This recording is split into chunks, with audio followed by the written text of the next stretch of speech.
Narasumber kita pada siang hari ini, narasumber yang pertama, Bapak Dr. Muhammad Fatahillah Akbar SH LLM dari Departemen Hukum Pidana Fakultas Hukum Universitas Gadjah Mada. Oke, mungkin kita mau sapa dulu kali Iya, ya. kita bentar, tunggu dulu. Para wartawan masih mengajar berita info A1. Oke, mungkin kita sambil panggil juga narasumber kita yang kedua, ada Mas Alfat Bagus Panuntun El Nur Indonesia SIPMA dari Pemerintahan Municipal UGM. Kepada Mas Alfat silakan maju ke depan. Tepuk tangannya dong teman-teman semuanya. Oke, mungkin para teman-teman wartawan bisa langsung kembali ke ruang duduk masing-masing supaya kita bisa fokus pada diskusi kita ke depan. Ya, kita menunggu, sembari menunggu bahwa Ibu duduk terlebih dahulu, duduk dengan nyaman dengan mempersiapkan pertanyaan-pertanyaan panas pada siang hari ini, Melinda. Oke, sebelum kita pertanyaan-pertanyaan yang berat-berat dulu nih, Uli, kita mau menyapa dulu bagaimana kabarnya Mas Alfa dan juga Mas Akbar. Mungkin dibantu mic-nya. Oke. Iya, Bagaimana, Mas? Alhamdulillah baik. Sehat.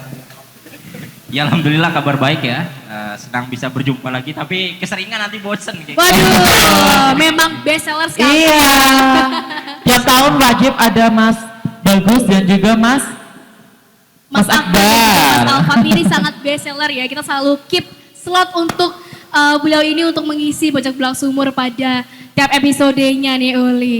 Baik Melinda, langsung saja ke pertanyaan yang pertama untuk Mas Akbar terlebih dahulu. Bagaimana Mas mengenai pasal mana dalam RKUHP yang secara teknis memperluas kewenangan penyadapan, penggeledahan, penyitaan atau pembekuan rekening? Dan sebenarnya apakah dibenarkan sih Mas dilakukan tanpa izin hakim? Bagaimana mekanisme kontrol yang sebenarnya tertulis? Silahkan Mas Akbar. Assalamualaikum warahmatullahi wabarakatuh. Salam sejahtera untuk kita semua. Karena sifat Pojok Bulak Sumur Talk Show, saya coba sederhanakan dan jawab singkat juga. Ini karena sekarang era clipper ya. Jadi bahaya juga kalau di klip-klip yang viral malah bukan yang substansi juga. Sederhananya KUHP itu mengatur tentang pembatasan kewenangan. Jadi tujuan dari hukum acara, kenapa kita punya hukum acara? Agar penegak hukum tidak sewenang-wenang. Satu, itu filosofisnya. Yang kedua, berkaitan dengan sebenarnya sulit juga kalau kita masih bilang rancangan KUHP nih, karena segera mungkin akan mendapatkan nomor karena sudah disahkan 18 November. Dalam konteks ini, apakah penyitaan, penggeledahan, penangkapan dan lain sebagainya akan bisa lebih sewenang-wenang? Saya akan tegaskan secara sederhana dulu dalam konteks ini, karena kebetulan saya baru saja selesai ngajar hukum acara pidana juga, ini kita diskusikan cukup panjang juga. Sebenarnya konteks penyitaan, penggeledahan, penangkapan, penahanan tidak memiliki perbedaan yang substantif dengan KUHP yang tahun 81. Tidak ada perbedaan. Contoh, dalam konteks penyitaan dan penggeledahan itu selalu harus ada izin Ketua Pengadilan Negeri, dipertahankan juga. Cuma memang yang dipermasalahkan masyarakat sipil adalah ada kata-kata boleh nggak menggunakan keterangan, nggak boleh izin Ketua Pengadilan Negeri jika dalam keadaan mendesak. Ini kan yang dipermasalahkan masyarakat sipil dan ini sudah ada sejak tahun 81. Yang memang koreksinya seharusnya sih kita definisikan nih keadaan mendesak. Contoh, jika memang itu dalam konteks tertangkap tangan. Tetapi itu pun sudah diatur, kalau dalam keadaan mendesak tidak ada izin Ketua Pengadilan Negeri, dalam 2 hari dia harus mengajukan izin kepada Pengadilan Negeri. Tambahannya adalah yang sebenarnya bisa mengurangi, yang sebenarnya lebih baik walaupun kita belum tahu pelaksanaannya, alat bukti itu harus diperoleh secara sah, tidak boleh bersifat melawan hukum. Kalau dia bersifat melawan hukum jadi menyita tanpa izin pengadilan dan lain sebagainya, itu nggak bisa dipakai di pengadilan. Cuma kita tidak tahu prakteknya nanti apakah hakim, jaksa maupun kepolisian memahami dan mengimplementasikan hal tersebut. Tapi sebenarnya secara substantif tidak memiliki perbedaan mendasar. Tapi itu kan kelemahannya juga. Seharusnya ada pembaharuan hukum pidana, terdapat pembaharuan yang lebih mengedepankan HAM. Kalau berkaitan dengan koalisi masyarakat sipil juga bahwa memang berkaitan dengan hak asasi manusia itu harusnya ada judicial scrutiny. Jadi setiap penangkapan, penahanan itu harusnya ada keputusan dari Pengadilan Negeri. Itu yang belum diakomodir oleh KUHP baru, tetapi sebenarnya sudah ada di dalam KUHP sebelumnya. Mungkin secara sederhana itu nanti kita bisa diskusikan lebih panjang lagi. Begitu. Oke, baik, terima kasih kepada Mas Akbar ya. Oke, mungkin Tadi Mas, terkait perekaman diam-diam oleh aparat nih, gimana nih batasan hukumnya agar tidak masuk ke ranah pelanggaran privasi seperti itu? Oke, bagus. Ini contoh salah satu perdebatannya adalah lahirnya kewenangan penyadapan. Tetapi begini, ini memang diskursus ya, karena Pak Habibur Rahman dalam speech-nya ketika pengesahan KUHAP dan diskusinya dengan koalisi masyarakat sipil, karena Habibur Rahman cukup tegas juga mengatakan itu ada hoax. Jadi pasal penyadapan mengatakan begini, penyidik berwenang melakukan penyadapan. Tapi pasal ayat keduanya mengatakan penyadapan diatur lebih lanjut dalam undang-undang.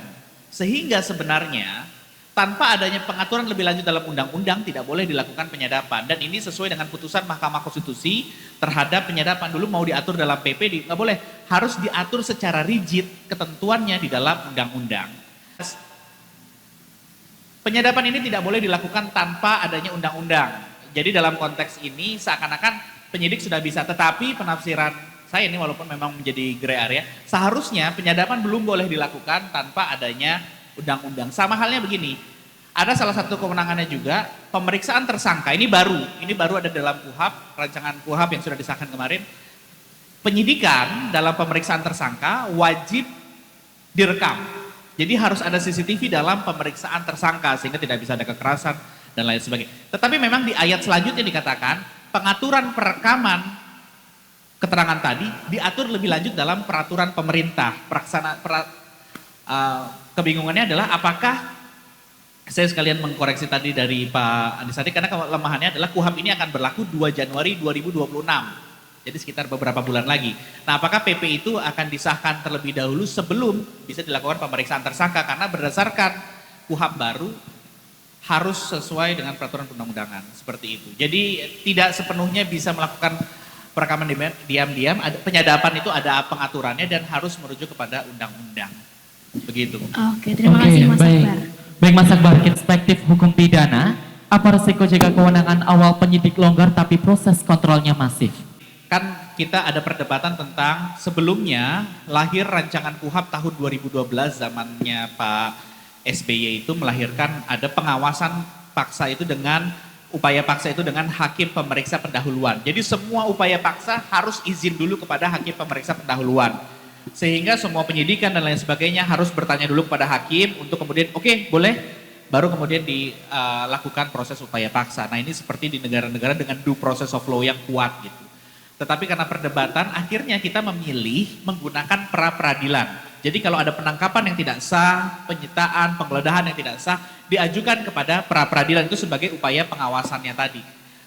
Kelemahan dari pra-peradilan adalah tidak semua kasus wajib untuk melalui pra-peradilan. Tergantung apakah tersangka mau minta, oh penahanan saya tidak sah nih, penangkapan saya tidak sah nih, termasuk ke kasus-kasus demonstrasi kemarin kan itu saya tidak setuju juga dengan berbagai putusan pra-peradilannya yang mengalahkan para aksi demonstran. Karena sebenarnya proses penangkapan dan penahanannya itu bisa kita lihat banyak sekali melanggar, berpotensi melanggar prosedur gitu. Tapi pra-peradilan mengesahkan hal itu. Nah ini yang kita tekankan bahwa pengawasan dari peradilan terhadap upaya paksa atau upaya-upaya yang membatasi kemerdekaan dari para tersangka tadi itu harus diawasi lebih kuat. Tapi memang yang kita pilih di dalam KUHAP baru juga hanya memperkuat lembaga pra-peradilan yang sebenarnya sudah ada sekarang, cuma ditambahi kewenangan-kewenangan lebih lanjut.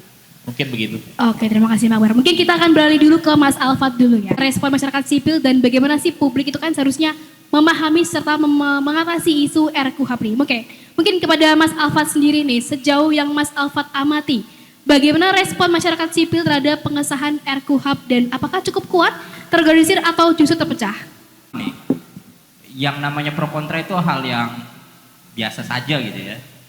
Tapi kalau misalnya kita melihat kenapa sih undang-undang yang sudah dirancang selama puluhan tahun akhirnya gol juga ya. Ini kan menunggu momentum politik yang tepat gitu ya. Seperti halnya ketika negara memberikan gelar pahlawan kepada Soeharto kayak gitu ya. Ini kan soal momentum politik.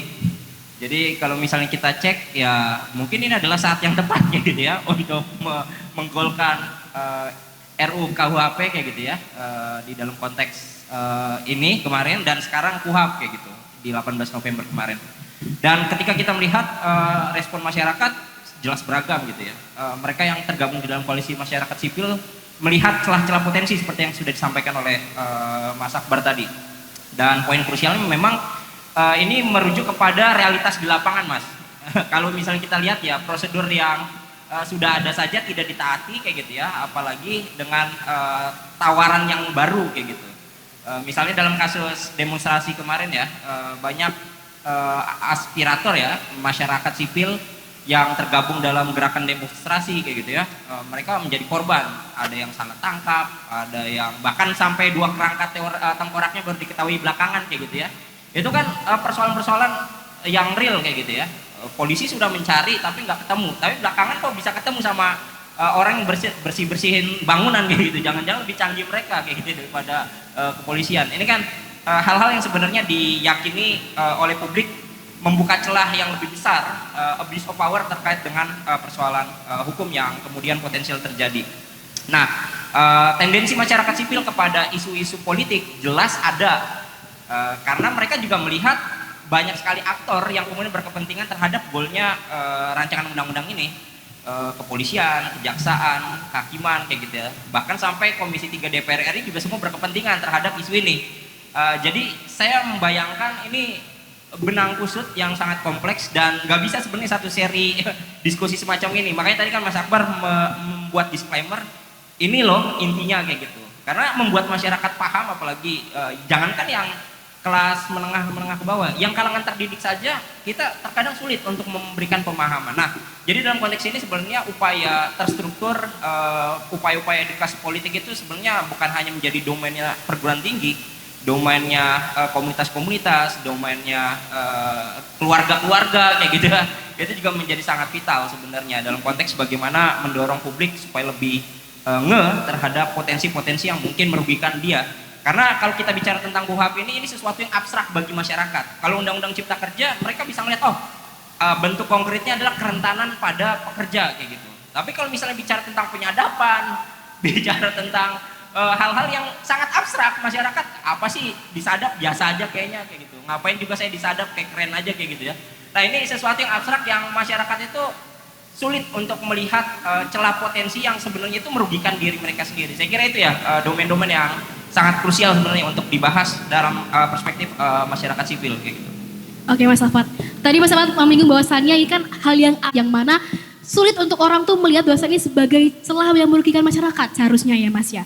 Oke, mungkin dari sebagian kelompok masyarakat ini yang tampaknya pasif gini, padahal isu itu juga cukup menyentuh juga hak dasar masyarakat. Kira-kira nih Mas, apa faktornya dan juga apakah dari kelelahan politik ataukah kurangnya informasi atau justru ini dianggap normal aja begitu bagi masyarakat? Ya, menilai sudah banyak sekali pemberitaan realitas di lapangan yang membuat pada akhirnya masyarakat memilih mengalienasikan diri mereka dari sistem sosial politik kita. Ini faktor pertama lebih cenderung pada aspek political fatigue. Orang merasa lelah dengan kehidupan politik, yaudah milih terlepas aja dari realitas kayak gitu. Siapapun yang terpilih di di parlemen, siapapun yang terpilih menjadi kepala daerah, menjadi presiden, menjadi menteri, kita unaware dengan itu semua. Sekarang kita mungkin nggak tahu siapa nama menteri-menteri seperti halnya kita di sekolah dasar dulu ya, yang baca buku RPUL langsung tahu siapa menteri-menterinya kayak gitu ya. Sekarang saya nggak tahu banyak kayak gitu ya soal siapa menteri, padahal dosen politik pemerintahan kayak gitu. Karena saking banyaknya jabatan, kementerian, lembaga, wakil menterinya belum kayak gitu ya dan seterusnya. Ini jadi problem besar yang kita hadapi secara terang-terangan dan political fatigue menjadi problem utama. Kemudian kedua, kalau saya melihat kenapa pada akhirnya masyarakat memilih untuk terlepas dari realitas, ini sebenarnya karena kita telah mengalami proses depolitisasi yang sangat terstruktur. Dimulai dari pendidikan tinggi kita, Merdeka Belajar itu sebenarnya mendorong masyarakat malah justru bebas yang sebebas-bebasnya. Sekarang kita melihat ya, ini penelitian yang menarik kayak gitu ya.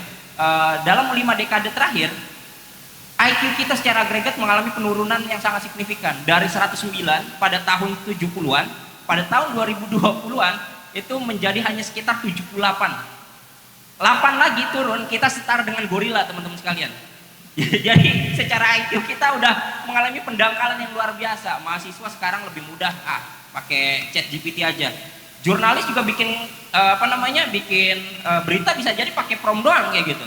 Yang penting nanti datangin narsum tinggal cari justifikasi yang pas kayak gitu. Nah, jadi kemampuan kita untuk memikirkan sesuatu secara dalam, layeringnya tajam itu menjadi sangat bermasalah. Nah, ini menjadi persoalan juga buat masyarakat untuk memilih terlepas dari informasi yang mungkin berat-berat kayak gitu ya. Ini kan sesuatu yang berat dan hanya sedikit orang saja yang kemudian punya konsentrasi pada isu ini. Jadi dua hal itu sih kalau saya melihat ya, proses depolitisasi yang terjadi secara masif di lingkungan pendidikan, dan yang kedua adalah soal political fatigue yang ini terjadi di banyak segmen masyarakat yang membuat masyarakat pada akhirnya memilih untuk abai terhadap sistem politik yang terjadi kayak gitu. Itu sih. Oke, mungkin masih depolitisasi, terus juga tadi ada kalangan politik ya Mas ya. Menurut Mas sendiri, apakah masyarakat sipil hari ini masih punya ruang yang cukup untuk melakukan advokasi dan juga tekanan politik terhadap kebijakan seperti RKUHP, atau mungkin justru malah gak ada ruangnya nih Mas? Ya, selalu ada kayak gitu ya. Tapi kan problemnya ruang tersebut menyempit. Ini kayak misalnya bangunan kayak gitu ya. Tiba-tiba ada bangunan baru. Ruang terbuka yang tadinya bisa buat sirkulasi udara, tiba-tiba berubah jadi beton kayak gitu ya. Di Jogja banyak sekali alih fungsi lahan kayak gitu ya, dari pertanian, lahan hijau menjadi kemudian perumahan, real estate dan seterusnya. Jadi seperti halnya ruang publik. Sekarang kalau misalnya kita cek ya, jumlah civil society kita berapa sih? Semakin mengecil. Padahal di era reformasi ada 300.000 lebih masyarakat sipil yang ada di Indonesia. Tapi sebagian besar diantaranya kolaps karena apa? Tidak adanya pendanaan dari international aid atau lembaga yang mampu mendanai. Yang kedua, kita dilema antara civic making atau civic profit kayak gitu ya. Jadi civic making atau profit making. Jadi ini problem bagi masyarakat sipil kita.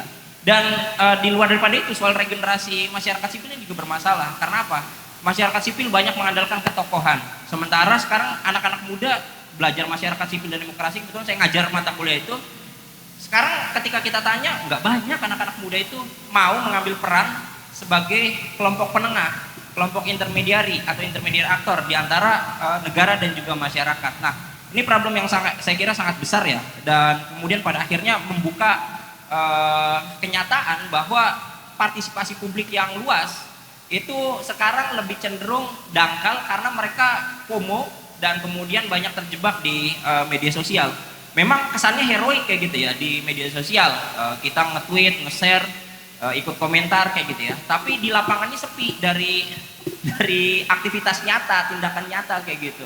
Jadi saya kira perlu ya penguatan nilai-nilai kepublikan, kewargaan dalam banyak aspek kayak gitu ya. Dan saya kira pendidikan politik, pendidikan hukum kayak gitu itu harus menjadi semacam norma baru ya, yang seharusnya menjadi kesadaran bahwa bicara kewargaan, bicara citizenship itu ya mereka adalah warga negara yang paham hukum, paham hak-haknya, dan juga paham kewajibannya. Nah ini yang saya kira menjadi sangat penting ya dalam proses bagaimana membentuk masyarakat sipil yang partisipatif dan bisa mengawal jalannya negara supaya nggak ugal-ugalan kayak gitu. Itu sih. Baik, terima kasih Mas Bagus mengenai dari tadi ruang ada yang menyempit bagi masyarakat sipil. Namun kita akan beri ruang untuk wartawan sangat luas untuk dapat bertanya. Mungkin ada Bapak Ibu dari wartawan yang ingin bertanya langsung kepada dua narasumber pada siang hari ini.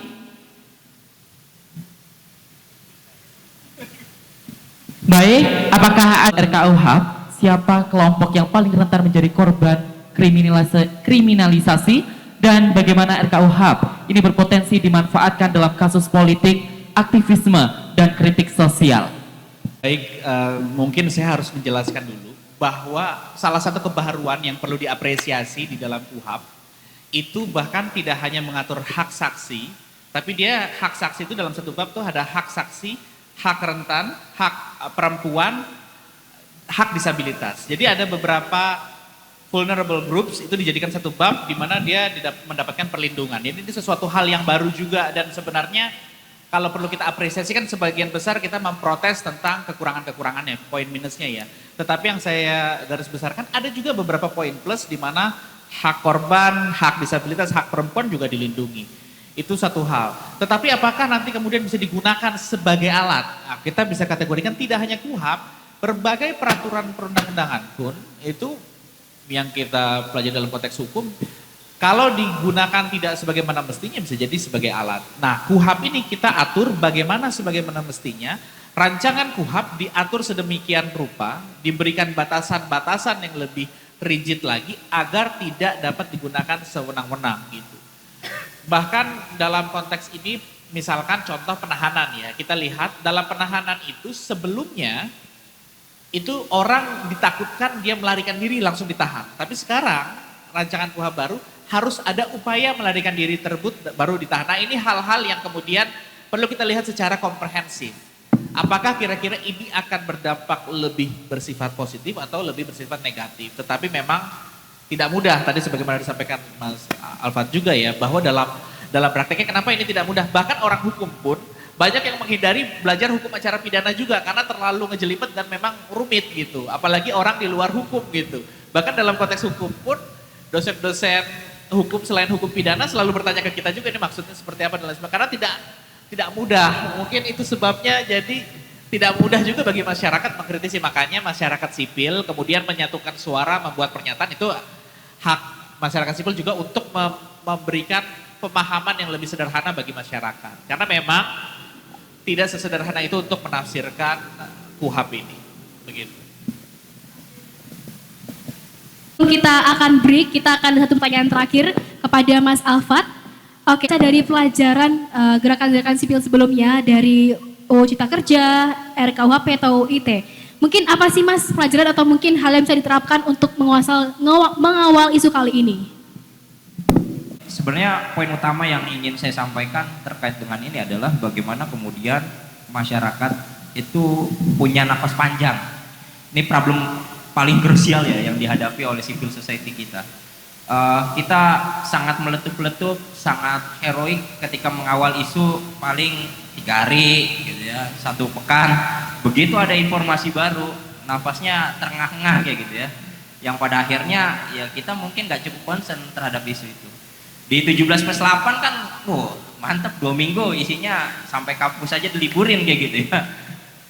Sekarang emang ada yang ikut ngawal kayak gitu ya, 17+8. Gak banyak mungkin yang masih mengingat tuntutan detail dari 17+8. Nah, poin utama yang saya sampaikan sebenarnya, ini menjadi kritik buat akademisi seperti kami kayak gitu ya, teman-teman mahasiswa, pers, dan seterusnya, untuk merecall upaya untuk memulihkan nalar publik kita, memperkuat memori kolektif kita. Dan cara-caranya memang tadi, mungkin gak banyak orang akan ikut di dalam perjuangan ini, tapi harus ada pionir-pionir yang kemudian bisa mengawali ya. Kasus Munir terjadi sudah lama kayak gitu ya, tapi aksi Kamisan sekarang sudah berepisode-episode tetap ada. Dan karena apa? Karena ada orang yang menggerakkan, sekalipun yang isi atau yang datang terbatas jumlahnya dan silih berganti, tapi pionirnya atau penggeraknya tetap harus ada gitu loh. Nah, dalam banyak kasus-kasus kita ya seringkali sangat terkendala oleh nafas panjang di sana. Nah, terkait dengan kasus KUHP ini sebenarnya tadi ya, karena sangat ngejelimet, bahkan diakui tadi oleh Mas Akbar sendiri, dosen departemen lain ya selain departemen hukum pidana kayak gitu, itu mungkin harus bertanya juga kepada teman-teman di departemen hukum pidana, karena tadi kami yang membaca politik hukum ya, saya juga ngajar di politik hukum kayak gitu ya sama Mas Mada, konstitusi dan institusi negara, itu masih menerka-nerka kayak gitu ya. Sebenarnya problem utamanya apa? Sekalipun tadi ya dalam konteks akademisi kita harus menilai, memang ada capaian progresif yang harus kita lihat ya. Tadi sudah sempat disebutkan soal bagaimana merekognisi kelompok vulnerable yang sebelumnya tidak ada. Tapi kan upaya untuk memodernisasi dan memperbaiki hukum kan tidak hanya sekedar mengapresiasi. Kalau misalnya mengapresiasi pemerintah terus, kita kerjaannya ya enggak kayak gitu ya. Karena pemerintah sebenarnya nggak perlu apresiasi kayak gitu. Yang harus kita lihat memang celah hukum yang berpotensi tadi ya. Bagaimana kemudian peran masyarakat semakin dilemahkan dalam konteks ini. Saya kira itu sih yang perlu kita lakukan ya secara khusus. Baik, terima kasih Mas Bagus, terima kasih Mas Akbar. Namun, Bapak Ibu, November 2025 ini. Oke, betul banget nih Ulin. Berikutnya kita akan lanjut lagi ya Uli dengan pertanyaan-pertanyaan yang tentu tetap panas membara-bara nih terkait KUHP ini. Oke, mungkin kita akan kembali ke Mas Akbar lagi. Oke, Mas Akbar, terkait penahanan, apakah ada potensi yang digunakan sebagai alat tekanan politik ataupun personal begitu? Terima kasih, ini pertanyaannya menarik ya. Jadi sebenarnya kalau secara prosedur, jadi memang dulu itu kan ada bagusnya kalau penahanan itu ada izin pengadilan negeri. Sekarang tetap tidak ada, tetapi memang selain ada batas waktu penahanannya, dulu kan syaratnya ada dua. Satu, dia diancam dengan pidana 5 tahun atau lebih. Jadi kalau perbuatan-perbuatan di bawah 5 tahun, contoh pasal-pasal penghinaan presiden dan lain sebagainya yang ada di KUHP baru itu nggak bisa menerapkan penahanan karena mereka di bawah 5 tahun atau lebih. Dan tidak masuk dalam list pengecualian juga. Yang kedua, dulu itu perbedaannya ya, saya menjelaskan perbedaan dulu nanti kita baru menilai. Kalau sebelumnya ditakutkan melarikan diri atau ditakutkan merusak barang bukti atau ditakutkan mengulangi perbuatan itu baru itu bisa dilakukan penahanan. Jadi ini kan sangat subjektif. Kita hanya takutkan penyidik kan langsung tangkap aja, dia pasti takut tersangkanya ngapa-ngapain.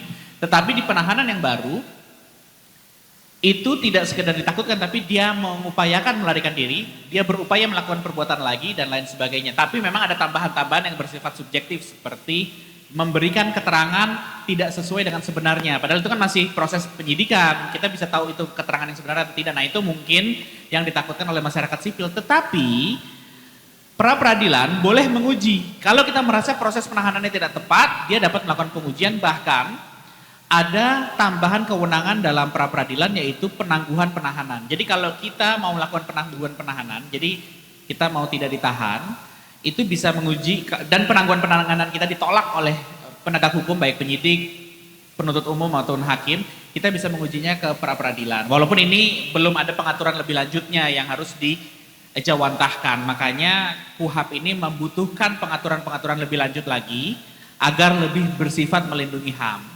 Cuma memang kalau dirujuk dengan berbagai konvensi HAM seharusnya penahanan memerlukan izin pengadilan negeri. Tetapi ini ditambahkan kalau kejahatan itu di atas 9 tahun dan membutuhkan perpanjangan memang harus melalui ketua pengadilan negeri sendiri begitu. Mungkin itu diskursus tetapi memang tidak terlalu banyak perbedaan dengan yang sebelumnya, cuma ada perubahan syarat subjektif berubah menjadi syarat yang lebih objektif walaupun kita harus melihat lagi nanti prakteknya apakah itu bersifat lebih subjektif atau objektifnya. Mungkin begitu. Oke, terima kasih Pak Bar. Oke, perubahan dalam RUU KUHP ini mungkin memperkuat penegakan hukum atau justru malah membuka celah penyalahgunaan? Oke, sebenarnya aturan itu bisa mencapai tujuan hukumnya itu sendiri keadilan atau malah memang disalahgunakan. Itu yang satu hal. Nah, mungkin saya jawab dulu sederhana yang mungkin kita belum bahas dari awal. Kenapa sih KUHP ini harus disahkan? Karena kita punya KUHP yang disahkan tahun 2023 tapi berlaku 2 Januari 2026. KUHP itu kan hukum materialnya, istilahnya orang melakukan kejahatannya apa, prinsipnya seperti apa itu di KUHP. Tetapi hukum acaranya masih yang 81 nih. Sehingga istilahnya begini, kita punya makanannya baru, alat makan yang lama bisa dipakai enggak? Ini kan menjadi pertanyaan. Padahal makanan yang baru ini memiliki paradigma yang berbeda. Secara sederhana KUHP baru itu menekankan bahwa penjara sebagai sarana terakhir untuk kejahatan-kejahatan di bawah 5 tahun. Sehingga tidak bisa semua orang itu dipenjara dalam konteks KUHP baru paradigmanya lah. Nah ini KUHP-nya sesuai enggak? Makanya KUHP harus diberikan waktu juga untuk disahkan. Sekalipun idealnya KUHP dan KUHP ini seharusnya sama-sama disahkan 2023, jadi dibuat sebelumnya. Jadi nggak boleh tuh urutan. Kalau urutan, kelemahan dari ketika dia, ini kan kita kena pilpres ya kemarin. Ketika pilpres, persiapan dari KUHP, KUHP dan lain sebagainya terhambat tuh. Pemilihan lagi dan lain sebagainya. Nah oleh karena itu kita akhirnya kecepatan membangun KUHP ini, mau nggak mau kita harus memiliki strategi. Nah strategi yang digunakan oleh pemerintah bersama DPR adalah kita memperbaiki 1981 untuk menyesuaikan dengan paradigma KUHP baru. Nah dalam konteks inilah ya apresiasinya adalah kita bisa menghasilkan suatu prosedur yang menyesuaikan paradigma. Sekalipun kita tahu kalau sesuatu yang dibuat secara cepat pasti ada kelemahan-kelemahannya. Nah itu yang kemudian kelemahan-kelemahan itu yang coba kita sama-sama atasi dan carikan solusinya. Gitu. Baik, terima kasih Mas Akbar. Kita akan beralih juga bersama dengan Mas Alfat. Apa langkah-langkah konkret yang bisa dilakukan masyarakat untuk mengawasi implementasi RKUHP setelah disahkan? Ya, masyarakat dengan civil society grupnya tetap harus mengawal, ICW tetap mengawal, Kontras, LBH gitu ya, semuanya tetap punya porsi masing-masing. Tapi sekarang kita, tangan kita ini kan nggak bisa berhenti ini ya, mengawal gitu. Jadi tweetnya Mas Akbar di X kayak gitu itu bisa viral juga kayak gitu. Kita retweet kayak gitu ya. Sekalipun masuk ke timnya kan pasti Mas Akbar tahu nih celah-celahnya. Ibarat kita yang bikin senjata, kan kita tahu nih kelemahan senjata yang kita bikin ini kayak gimana ya gitu. Jadi tentu tadi ya ada celah yang kemudian bisa disalahgunakan. Ini berlaku bukan hanya untuk KUHP dan KUHP aja. Di banyak aturan semuanya sangat potensial kayak gitu. Karena ini kaitannya dengan siapa yang sedang menegakkan hukum, aktor-aktor penegak hukumnya. Makanya kan yang selain daripada aturan yang bagus, law enforcement itu menjadi hal yang sangat penting. Sehingga permainan antara aktor ini atau COI itu menjadi salah satu hal yang sangat penting untuk kita kawal. Kemudian selain daripada bagaimana kemudian kita tetap mengawal ya dengan civil society kita, ini kampus kayaknya bisa buka klinik hukum gitu ya, yang kemudian selain tugasnya adalah untuk membantu mensosialisasikan produk-produk hukum terbaru kayak gitu ya, tapi juga bisa menjadi tempat bagi masyarakat yang benar-benar dirugikan dari kasus tersebut. Misalnya kemarin ya dosen-dosen hukum itu kan ikut turun tangan tuh ketika ada mahasiswanya yang kena tabrak kayak gitu ya sama mahasiswa FWB. Itu kan salah satu bukti ya bahwa dosen hukum memainkan peran klinik hukum kayak gitu ya. Klinik itu kan ya sekalipun nggak besar kayak gitu ya, tapi dia bisa menangkap gitu ya sinyalemen yang bermasalah di masyarakat, langsung dia hadirkan. Dan dosen-dosennya bersedia untuk merespon itu semua dan menjadi backbone-nya lah kayak gitu ya. Jadi dalam banyak hal sebenarnya kampus harus menjadi tempat bertanya sekaligus mencari jawaban bagi masyarakat yang kemudian merasa dirugikan atas isu ini. Dan dengan kemampuan akademiknya sebenarnya kita bisa melakukan GR jika dimungkinkan gitu ya, dalam hal yang misalnya ada pasal keberatan gitu ya. Kan banyak sebenarnya pasal yang diberatkan, pasal 5, pasal 6, pasal 100, banyak kayak gitu ya.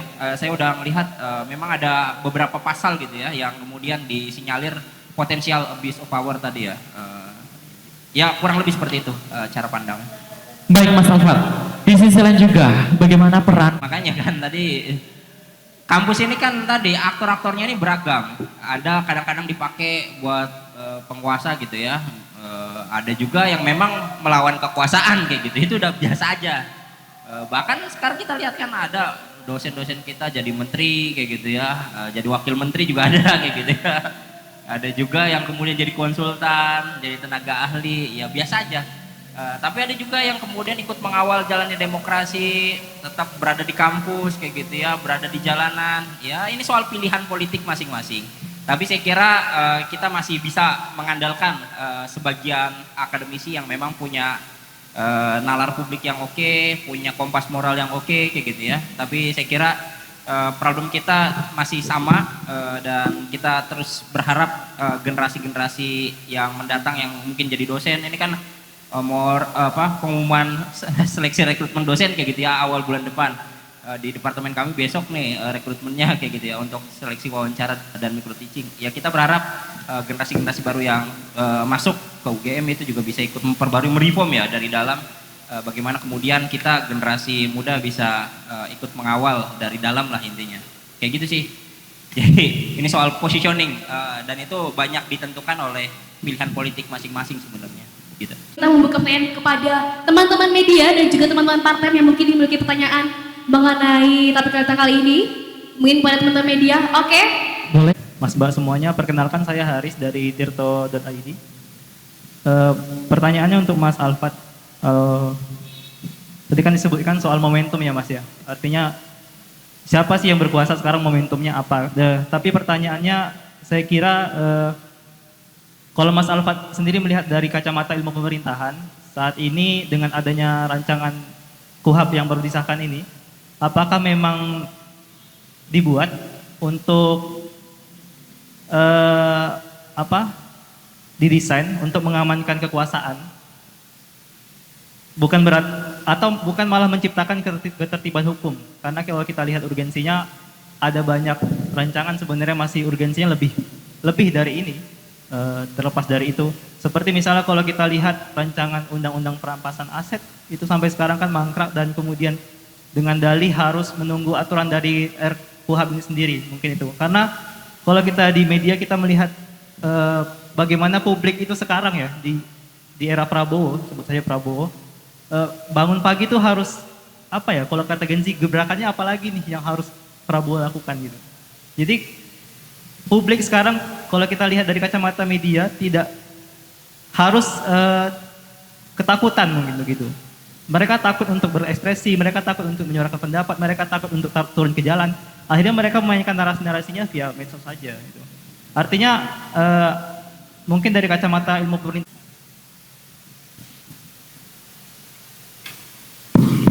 Ya, terima kasih Mas Aris atas pertanyaannya. Pertama, saya memandang bahwa problem kita ini memang kompleks ya. Tadi Mas Akbar sempat menyinggung bahwa KUHP ini udah dibahas nih, bahkan udah digolkan 2023. Dan seharusnya memang dibuat dan disahkan bersamaan. Tapi kan ini karena ada persoalan politik ya, 2024 itu kan pemilu. Yang waktu itu sempat digadang-gadang batal kayaknya. Kan banyak skenario itu untuk melanggengkan kekuasaan sebelum pada akhirnya ditetapkan boleh, tapi barternya adalah anaknya presiden boleh ikut kontestasi kayak gitu. Ini kita buka apa adanya kayak gitu ya. Kan wacananya dulu ada penambahan ekstensi masa jabatan presiden jadi 8 tahun atau 3 periode kayak gitu. Nah, barter terakhir, opsi terakhirnya itu adalah wes rapopo pakai yang lama kayak gitu, tapi anakku boleh maju kayak gitu. Kurang lebih bahasa politiknya kayak gitulah. Yang itu pada akhirnya membuat KUHP-nya ini ketinggalan kayak gitu ya, tercecer dari proses itu. Memang ini nggak mudah, prosesnya juga sebenarnya udah panjang ya Mas ya, ini udah prosesnya panjang. Dan kenapa hari ini kayak gitu? Ya karena tadi tanggal 2 Januari itu harus sudah digunakan kayak gitu ya, KUHP yang baru kayak gitu. Nah, kenapa KUHP ini didesain atau diciptakan? Ya mungkin detailnya nanti Mas Akbar bisa sampaikan gitu ya. Tapi kalau bacaan kami kan sebenarnya ya karena seringkali KUHP lama ini masih ada aroma-aroma kolonialnya kayak gitu. Ini yang kemudian kita kok banyak ahli hukum tapi nggak bisa membuat produk hukum yang lebih sesuai dan modern gitu ya, menyesuaikan dengan konteks Indonesia. Nah ini sebenarnya hal-hal yang kemudian perlu kita baca secara terbuka kayak gitu. Tapi poin utamanya kenapa hari ini ya ini soal kejar-kejaran dengan waktu juga kayak gitu. Itu salah satu penjelasannya. Penjelasan yang lain sebenarnya ada banyak dimensi yang kemudian perlu kita cek ya. Kalau kita membayangkan ini infrastruktur pemenangan kekuasaan sebenarnya sudah mulai dibangun nih pondasi-pondasinya. Jadi 2029 sebenarnya masih 4 tahun lagi, tapi pijakan-pijakannya, pondasi-pondasinya itu udah dibangun dari sekarang. Dimulai dari Koperasi Merah Putih, dimulai dari MBG kayak gitu. Dimulai dari apa lagi Mas? Saya buka semua habis ini nanti nih kayak gitu ya. Intinya kekuasaan yang berkuasa hari ini itu sudah membuat ancang-ancang untuk 2029 supaya terpilih lagi. Bahasa sederhananya kayak gitu. Nah, KUHP itu potensial juga diarahkan ke sana bagi aparat penegak hukum kayak gitu ya. Ya ini bahasannya mungkin agak panjang kayak gitu, tapi beberapa produk hukum yang kemudian diciptakan belakangan itu juga potensial untuk menghadirkan gejolak jika tidak dimitigasi dengan baik. Dan bayangannya ini adalah upaya untuk mendesain satu konstruk arsitektur kekuasaan yang mungkin akan sangat sulit untuk ditandingi di 2009 setidaknya ya kayak gitu. Jadi ini sebenarnya soal bagaimana presiden sedang memainkan bidak-bidak pion-pionnya untuk mengamankan struktur kekuasaannya setidaknya sampai 2 periode pemerintahan kayak gitu. Jadi bacaan panjangnya kayak gitu ya, banyak singgungan-singgungannya dan mungkin ada sebagian orang nggak nyaman dengan hal tersebut untuk disampaikan di media massa kayak gitu. Itu aja sih gambaran.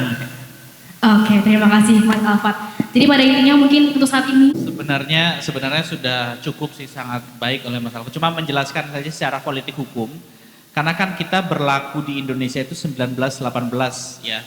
1918, jadi 2018 pun udah umur 100 tahun, ketika disahkan itu udah 105 tahun gitu dia. 105 tahun KUHP, sehingga kita perlu yang baru nih. Tapi betul kata Mas Alfa tadi, kok ada, kan salah satu tujuan dari KUHP itu adalah dekolonialisasi. Jadi kita menjauhkan sejauh-jauhnya kita dari negara yang mengkoloni kita dulu. Tetapi memang tidak mudah gitu, karena pembangunan hukum dimanapun, kayak di Malaysia yang terlalu ikut Inggris, di Australia dan lain sebagainya, itu selalu terkoneksi gitu. Nah, cuma bagaimana kita lebih baik, nah itu yang harus disepakati. Nah, dengan hal itu juga berlaku nih 2026, kita perlu makanannya nih. Bahkan KUHP 2023 itu mewajibkan beberapa undang-undang dan beberapa PP yang masih ongoing juga.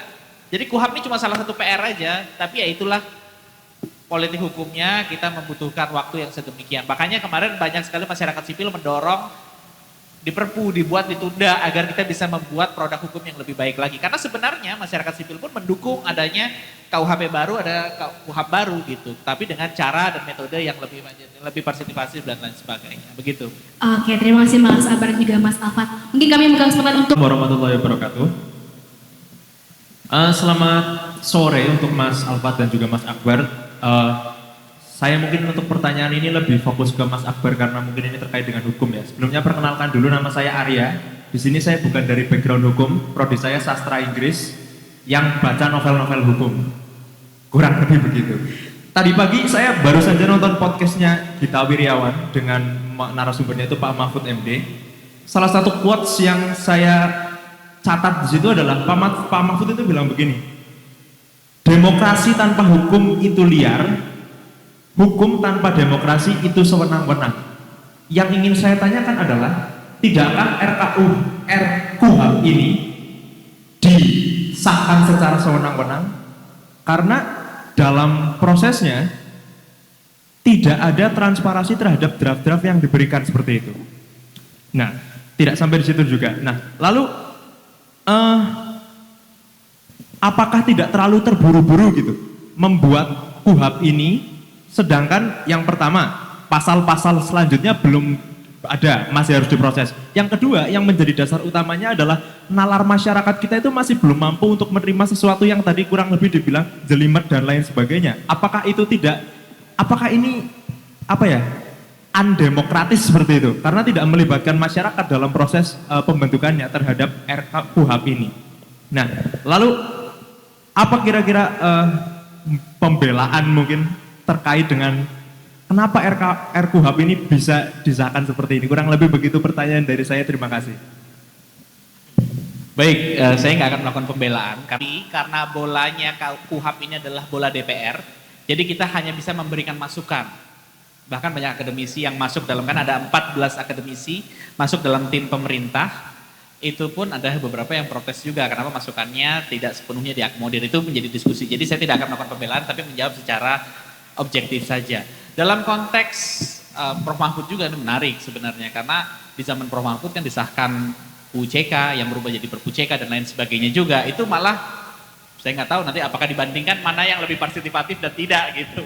Karena itu zaman Prof Mahfud juga gitu. Bahkan beliau menilai kinerja hukum zaman beliau jadi menteri kan lebih jelek kan gitu. Itu yang satu hal. Tapi dalam konteks ini bahkan yang menurut saya menarik adalah ketika masyarakat sipil mengeluarkan pendapat bahwa ini ada pasal-pasal yang berbahaya, Habibur Rahman di dalam sidang DPR pengesahan kemarin menyampaikan argumentasi balasan dan kemudian masyarakat sipil membalas lagi bahwa pandangan dari Habibur Rahman tersebut ada yang keliru, terus dari Habibur Rahman menanggapi, dan menurut saya ini adalah proses demokrasi yang harus kita apresiasi juga. Bahkan dalam konteks ini, walaupun memang mungkin ada pasal-pasal yang tetap tidak disetujui, tapi harus diakui ada beberapa pasal dari masyarakat sipil yang diakomodir juga. Walaupun memang pasal-pasal yang bermasalah itu masih, misalkan contoh adanya penyelundupan terselubung dan lain sebagainya. Akhirnya di penjelasan ini hanya untuk narkotika, tetapi ini tetap menjadi masalah juga karena di penyelidikan dan lain sebagainya. Ada beberapa pasal-pasal yang masih kontroversial, tetapi kemudian diakomodir. Bahkan selain 14 akademisi itu, ada satu masyarakat sipil juga terlibat dalam tim pemerintah juga untuk mengawal. Sekalipun sampai sekarang masih harus bersuara juga karena itu adalah proses demokrasi juga. Jadi menurut saya diskursus tentang sejauh apa, karena produk, makanya kita katakan produk hukum itu kan bukan produk akademik. Ya walaupun harusnya bersifat akademik ya. Tapi beda dengan saudara punya tesis atau skripsi yang dipertahankan di ujian itu kan dalam konteks itu saudara punya referensi. Tetapi ketika kita berbicara produk hukum, tidak hanya akademisnya, tetapi kepentingannya. Jadi mencampurkan akademik dan kepentingan ini yang tidak mudah menurut saya. Jadi akhirnya inilah produk yang terjadi dan kenapa harus terburu-buru tadi itu. Bahkan saya termasuk menyuarakan apakah mungkin ditunda. Karena jujur saja tadi pagi pun saya membaca hakim, misalkan secara sederhana dia bikin tulisan, setiap tindak pidana itu tidak lagi harus dibuktikan dengan sengaja karena pasal-pasal dengan sengaja di KUHP dihapus. Saya kaget juga. Karena di buku satunya, semua perbuatan itu harus dengan sengaja nih. Ini contoh simpel aja. Oh kok ternyata hakim ini salah menafsirkan KUHP nih. Padahal sebenarnya aturannya sudah jelas bahwa harus tetap dibuktikan dengan sengaja. Nah ini bentuk menurut saya bukan sekedar aturannya, tetapi penegak hukum kita sudah siap belum untuk di tahun 2026. Itu yang menjadi pertanyaannya. Memang akhirnya kenapa terburu-buru tadi itu. Awalnya pun kita mau menunggu tadi seperti Pak Adi sampaikan, memang dulu sempat ada 2028 tuh. Sehingga kita punya waktu sosialisasi, kita punya waktu pembuatan peraturan pelaksanaan. Tetapi akhirnya dipilih mau nggak mau udah kita jalan karena contoh KUHP itu sudah dari tahun 1960. Jadi tim KUHP itu, KUHP, tim KUHP itu sudah berganti puluhan kali timnya. Dari Prof. Muladi, Prof. Bardanawawi dan lain sebagainya. Nggak disahkan karena berantem terus. Akhirnya di zamannya Prof. Edi Wamen, mau nggak mau disahkan nih. Karena kalau tidak akan pernah disahkan sampai semuanya berjalan. Akhirnya disahkan. Dan kemudian kepentingannya itu disalurkan lagi dan lain sebagainya. Nah ini yang kemudian walaupun memang masih menjadi perdebatan tetapi produk hukum seperti apalagi KUHP ya. Kenapa KUHP itu sangat signifikan? Satu, dia ada kepolisian, ada kejaksaan, ada pengadilan, ada advokat, ada masyarakat sipil, ada korban, ada tersangka. Banyak sekali institusi yang terlibat di dalam KUHP. Dan semuanya akan selalu tarik menarik. Nah ini bagaimana kita mencari jalan tengahnya, titik tengahnya untuk kemudian mengesahkan. Makanya tadi Komisi 3 juga, kenapa kemudian ini, bahkan di Komisi 3 pun sempat ada perdebatan, karena di Komisi 3 pun ada yang dari mantan jaksa, ada yang mantan polisi, ada yang mantan advokat juga, ada yang dari Mahkamah Agung juga dan lain sebagainya. Itu yang kemudian meramu dan menghasilkan itu. Tapi memang apakah itu sudah demokratis atau tidak, nah itu yang memang parameter yang perlu kita kaji lebih lanjut. Mudah-mudahan cukup menjawab Mas itu pertanyaan yang baik. Oke, masyarakat takut terhadap disahkannya KUHP ini. Dari mungkin Mas Afat dulu, kepada setelah itu Mas Akbar.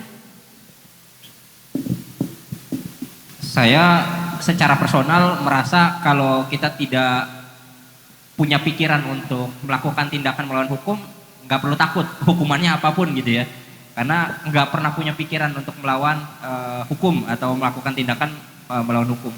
Tapi kan problemnya kita bisa jadi kena juga kayak gitu ya. Kasus Bu Ira yang kapal dia bilang beli kapal bekas kayak gitu ya, dianggap merugikan negara padahal dia sudah banyak menguntungkan negara di era Covid kayak gitu ya. Itu kan salah satu contoh bagaimana kemudian orang yang baik sekalipun, orang yang punya positioning yang bagus di masyarakat juga bisa potensial kena dan terjerat hukum dengan pekerjaannya, dengan tugas-tugasnya kayak gitu ya. Artinya selain proteksi secara internal, kita juga ingin memastikan hukum yang ada itu benar-benar bisa memberikan jaminan buat kita dalam kondisi apapun ya, sepanjang kita nggak punya masalah dan tidak terbukti ya harusnya aman-aman aja kayak gitu. Nah dalam konteks ini sebenarnya KUHP tadi ya, dia bisa menjadi baik ketika aparat penegak hukumnya baik. Nah dimulai dari mana? Dari law enforcement yang mana si aktornya ini harus siap dulu kayak gitu. Ini kan problem tadi ya, kasus realnya hakim sendiri aja bisa jadi belum baca secara utuh tuh KUHP yang bahkan udah 2 tahun loh, udah 2 tahun tapi belum tuntas bacanya kayak gitu ya. Jadi kan ada problem juga di dalam konteks siapa yang menegakkan hukum. Jadi problem kapabilitas itu juga menjadi salah satu kunci di dalam proses penegakan hukum itu sendiri. Nah di luar daripada itu tentu saja masyarakat sipil ya memang tugasnya mengoreksi kekuasaan. Jadi mengoreksi itu bukan hanya sebatas ketika sudah dalam konteks penanggulangan ya. Artinya kalau penanggulangan masalahnya udah muncul baru diatasi. Sebenarnya yang dilakukan oleh masyarakat sipil dalam konteks KUHP ini kan sudah dikawal sejak lama. Dan ketakutan-ketakutan semacam itu juga sebenarnya sampai detik terakhir juga masih diupayakan. Ayo jangan ini dulu, kita buat produk hukum yang lebih partisipatif kayak gitu ya. Cuma lagi-lagi tadi ya, mungkin ini momentum yang dianggap tepat oleh pemerintah sehingga pada akhirnya berhasil digolkan. Tentu tadi ya, tarik-menarik kepentingan antar aktor dan juga problem antara menautkan aspek akademik dan konsultatif itu menjadi hal yang sangat penting di dalam proses pembuatan kebijakan. Jadi nggak pure 100% semua kebijakan kita itu berbasis evidence, berbasis bukti, enggak kayak gitu ya. Tapi basisnya juga harus menautkan antara kepentingannya si ini kira-kira bagaimana kayak gitu ya, ini bagaimana. Jadi meramu satu hal yang sangat penting, yang enak buat semua itu sebenarnya sangat penting buat kita. Jadi saya kira semua tetap harus waspada, berhati-hati. Dan itu adalah sikap yang paling bijak sebenarnya bagi masyarakat dalam kondisi apapun.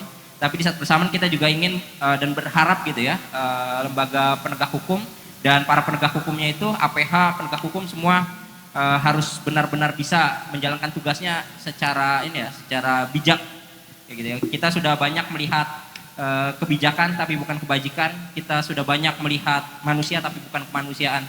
Saya kira itu penutup dari saya, matur nuwun. Oke, luar biasa sekali. Kita harus takut atau tidak sudah juga ya. Karena di dalam suatu negara hukum memang ketika belum baik sistem hukumnya, belum baik penegakan hukumnya dan lain sebagainya, kita memang harus lebih waspada kan seperti itu. Jadi memang sebenarnya kalau kita jawab secara objektif hanya KUHP saja, yang tidak begitu jauh berbeda dengan sebelumnya dan bahkan menawarkan beberapa hal baru, tidak sepenuhnya harus ditakuti. Tapi memang harus waspada juga tetap timbul karena satu tadi kesiapan dari aparat penegak hukum, kita tidak hanya harus memperbaiki hukumnya, bahkan kita harus memperbaiki aparat penegak hukumnya. Kalau di sini mungkin banyak yang belum tahu juga, di akhir tahun lalu saya menulis juga tuh, bubarkan fakultas hukum. Karena dalam konteks ini menurut saya ketika kita para sarjana hukum yang tidak mengatur hukumnya dengan baik, yang tidak memberikan penegakan hukumnya dengan baik, ya sama saja tidak akan tercapai tujuan hukum itu sendiri. Jadi bagaimana kita hukumnya sudah ada nih, sekarang bagaimana para penegak hukum itu diberikan edukasi tadi. Bahkan tadi KUHP yang lama saja banyak penegak hukum yang belum memahami, apalagi KUHP yang cuma dipelajari dalam 1-2 bulan itu menurut saya dosen aja kesulitan, apalagi penegak hukum. Gitu. Hakim saja kesulitan, apalagi kita pikirkan polisi, kejaksaan dan lain sebagainya. Itu yang kemudian saya rasa perlu dikhawatirkan dan mudah-mudahan pemerintah memiliki solusi dalam hal tersebut juga. Begitu mungkin. Oke, kita akan sekaligus foto bersama ya. Iya, kita berikan pertama kepada Mas Alfat Bagus, panuntun Elnur Indonesia, SIPMA. Oke, tepuk tangan dulu teman-teman. Boleh dong tepuk tangannya meriah. Dan Berikutnya. Muhammad Fatahil Akbar SH LLM. Terima kasih Mas.